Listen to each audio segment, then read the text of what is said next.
ራስን ችግር ውስጥ ከታለ እያልኩ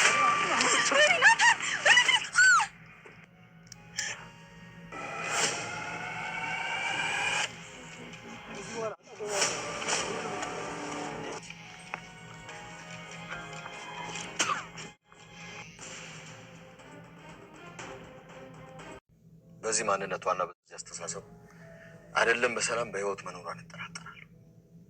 እንዴት ብላ ከሰው ጋር ትኖራለች? ናት ከሰው ጋር ስትኖር እኮ ያየኸውን እንዳላየ የሰማውን እንዳልሰማ ሆነ መኖር መቻል ነበር። ኤቢ ግን አይደለም ያየችውን ያሰበችውን ነገር ሁሉ ከመናገር ወደ ኋላ አትልም። እሱን እኮ ነው የምልህ ናት። ማርታ ናት እንጂ እኔማ ከዚህ ሀገር ላስወጣት እያሰብኩ ነበር።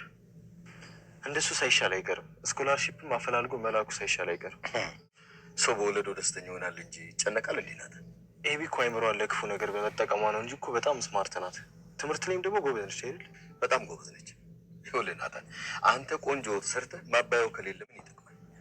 ምንም ያህል ስማርት ብትሆን ጸባይ ከሌለህና ትሁት ካልሆንክ ምንም ጥቅም የለውም። አዎ አባዬ፣ ኤቢ ትሁት መሆን ያውቃታት። መሸነፍ አትፈልግም፣ ዝቅ ማለት አትፈልግም። ሁል ጊዜ እሷ ትክክል፣ ሌላው ሰው ስህተት እንደሆነ ነው የምታስበው። ሰው ደግሞ ትሁት ካልሆነ ጸጋው የተገፈፈ ምንም አይሳካል። በሰው ልብ ውስጥም ልግባቢ ላይ ገባ። ግዴ ለምናታን በልካት ሳይሻል አይቀርም። አዎ አባዬ፣ እንደዛ ሳይሻል አይቀርም። አዎ ልካታለሁ። ስዊድን ወዳጆች ስላሉን ከነሱ ጋር አወራለሁ። አይ አባዬ፣ የተለየ ነገር አይደለም። በቃ ወደ ሰፈር በእግሬ ልሂድ። እዚህ ድረስ ከደረስኩ ችግር የለም። መልካም። ምን ላድርግ? ተጨነኩ እኮ ማርቲ። ለምን ትጨነቃለህ? ቆይ ደግሞ አሁን ምን ሆነሽ? ደህና ናት እኮ። ለአንቺ ነው ማርቲዎች፣ ለአንቺ ነው ደህና መስላ የምትታይሽ። እኔ አልስማማ ዳሪ፣ ነግሬሃለሁ። የእኔ ማረፊያ ናት። ቆይ በቤቱ ማን ላይ አርጁ ይችላል ትላላችሁ? ኧረ ጀግንነት! አቤት ፍቅር እኮ ግን ማለት ነው። ፍቅር ጀግና ያረጋል፣ ፈሪ ያጀግናል የሚባለው እኮ እውነት ነው። እንግዲህ አርጁ ዛሬ ማለት ነው በአቢጌል የመጣ በአይኔ የመጣ በማለት ሳታታታታት ብሎ ማለት ነው ምንም አይነት ነገር ሳይፈራ በባለፈው በፖሊስ ታስሮ ስንት ቀን ሰንብቶ በስንት ልመና በስንት ዋስ በስንት ተማጽኖ ድጋሜ ጫፏ እንዳደርስ ተብሎ በማስጠንቀቂያ ቢመለስም ዛሬ ግን ተነኩኝማ እንዴት ብሎ ማለት ነው እንግዲህ ናታንን አስደብድበዋለች። እዚሁ ሰተት ብሎ እጁን ሰቅስቆ እቤት ድረስ መጥቶላታል ማለት ነው። አቢጌል እንግዲህ ደንግጣለች። አቢጌል ብቻ ሳትሆን እንግዲህ አንድ ላይ እንደተቀመጡ ናታንም ዳጣማለች ማለት ነው። እንግዲህ በሩን ከፍቶ እጁን ሰቅስቆ ቀጥታ ነው የገባው። ምን ሊያደርግ ነው አሁን የገባው? አቢጌልን መቼም ወድሻለሁ በፍቅሩ ሊገልጽላት አይደለም ሊደባደብ ነው። ታዲያ ጋይስ እንዴ ለምን ይመጣል ታዲያ?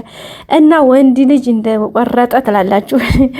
ሌላው ጋሽ ደረጀ እንግዲህ አቢጌልን ከሀገር ውጭ ልካት አለሁኝ ብሎ ለወይዘሮ ማርታ አማክሯት ነበረ ማለት እንደ ናታንም እንግዲህ እቺ ልጅ ብትወጣ የተሻለ ነው ወይ ደግሞ ካታሪስት ጋር መሄድ አለባት መታየት አለባት ይቺ ልጅ የሆነ አእምሮዋ መታየት አለበት ብሎ ነበር ለጋሽ ደረጀ የነገረውና እንዴ ምን አድርጋ ነው ሲለው ያው እውነታውን መናገር አልፈለገም። እንግዲህ እንዳያችሁ ባለፈው አቢጌል ምን እንዳለችው ሰምታችኋል። ናታንን የሰላም ልጅ እንግዲህ እስከዛሬ በሆዷ ስታወርዱ የነበረውን ነገር የሰላም ልጅ ጋሽ ደረጀ ወይ ያባየ ነው ወይ ያንተ ነው ብላ ነበር የተናገረችው። በዛም እንግዲህ በጣም ነው የደነገጡት።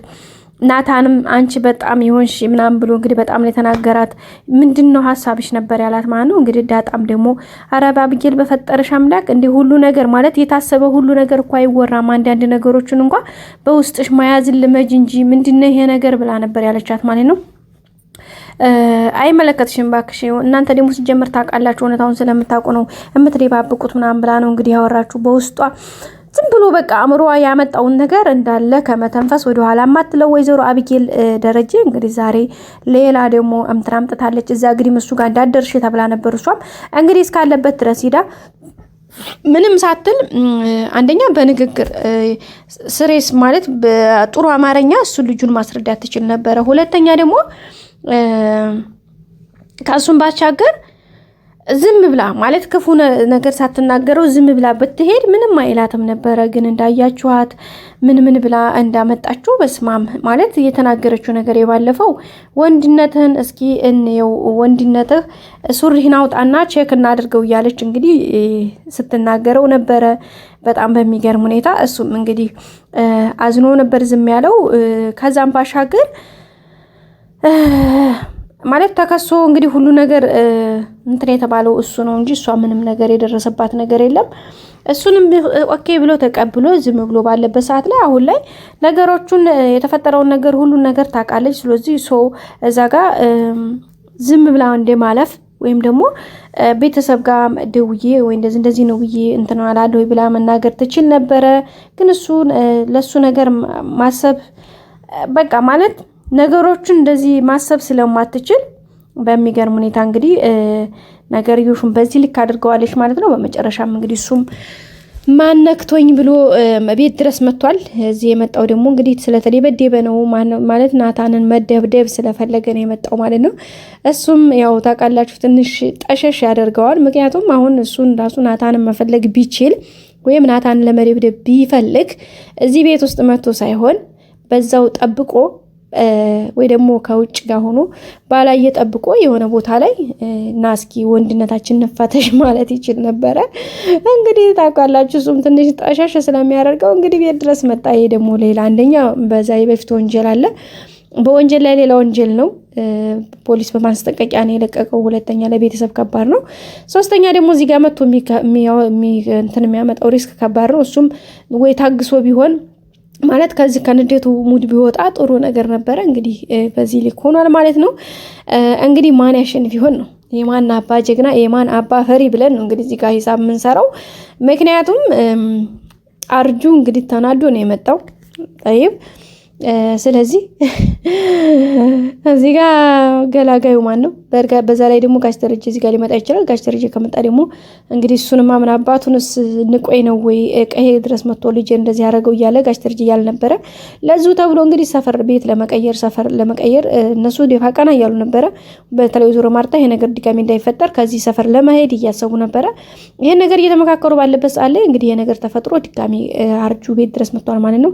ሌላው የሰላም የልጅ ጉዳይ እንግዲህ እንደሚታወቀው በጣም ከባድ ውዝግብ አምጥቷል። ምክንያቱም አብጌል ምንም ልትፋታ አልቻለችም። እንግዲህ ጋሽ ደረጀ ደግሞ አብጌልን ወደ ውጭ ልካታለሁ ቢልም ወይዘሮ ማርታ አንዲት ልጄን እንዴት ከዓይኔ ላይ ታጠፋብኛለህ? እንዴት ይሄን ሀሳብ ታስባለህ?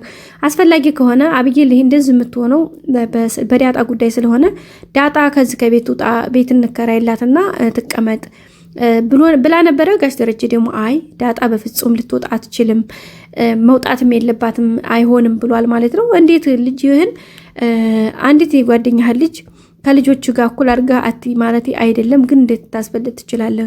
እሷን ቤት አስቀምጠህ አብጌልን እንዴት ከቤት ላስወጣ ብለህ ታስባለህ? ብላ ወይዘሮ ማርታም እንግዲህ ተቃውመዋለች። ጋሽ ደረጀ ዳጣ በፍጹም ከቤት አትወጣም፣ ከፈለገች ድጋሚ የሆነ ነገር አቆሳቁሳለሁ ብላ የምታስብ ከሆነ አብጌል እመኝኝ ትሄዳለች ብሏታል። እንግዲህ ጋሽ ደረጀ ሱዲን እንግዲህ ሌሎች ጓደኞቹን አውርቶ ወደዛ ለመሄድ ወስኖ ነበረ። እንግዲህ ወይዘሮ ማርታ አይሆንም ስላለችው ብቻ አስቀርቷታል። ድጋሚ የሆነ ነገር ቢሆን ግን ያው ፕሮሰሱን አሟልቶ እንደሚልካት አንጠራጠርም። እዚህ ጋር ደግሞ አርጁን እያመጣች ሌላ ነገር እየተናገረች ነው። ሌላው ደግሞ በጣም ያሳቀችኝ ማለት ነው ናታንን በለው ናታን አላለችም። አፈርቢ እንዴት አያችሁ? አሁን ናታን ያኛው ልጅ መታው እንጂ ናታንን ይሄኛው ልጅ ቢመታው ሪስክ አለ። እንዴት ወንድ ልጅ በልበል ይላል? አይ ሴት እቺ ሴት ሳትሆን እንደው ምን አባቷ ማለት ነው። እና እንደዚህ ሆኗል ማለት ነው። ቤተሰቦቻችን ያው የሰላም የልጅ ጉዳይ ነው ይሄ ሁሉ እንግዲህ ያው የዳጣና የሰላም የልጅ ጉዳይ፣ በተለይ አሁን ላይ ደግሞ የሰላም የልጅ ጉዳይ በጣም ነው ሰላማን የሳት አብጌል። እኔ በህይወት እያለሁኝ በፍጹም የነገር ሳይወጣ ብላለች ማለት ነው። በዛ ላይ ደግሞ ናታንና ዳጣ እንግዲህ የሆነ የመቀራረባቸው ነገር ናታንዬ ብላ ለምን አቆናምጠሽ ጠራሽ በማለት በጣም ነገርዮሹን ጦርነቱን አጋግለው ነበረ አብጌል። ያው በመጨረሻም እንግዲህ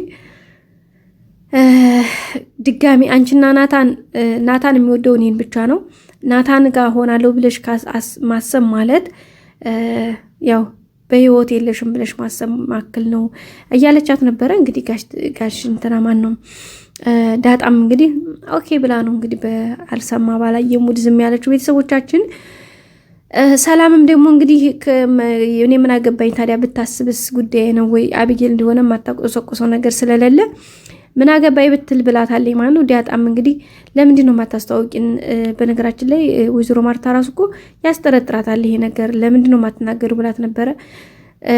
አንቺ አሁን የጋሽ ደረጀ ልጅ ቢሆን ምን ትያለሽ ብላት ነበር። እንዴ አይሆንም አለምን ይሆናል አይሆንም በፍጹም ስለማይሆን ለዛ ነው ምናምን እያለች ነበር። በቀጣይ ክፍል እንገናኝ። ሰላም ቆዩ።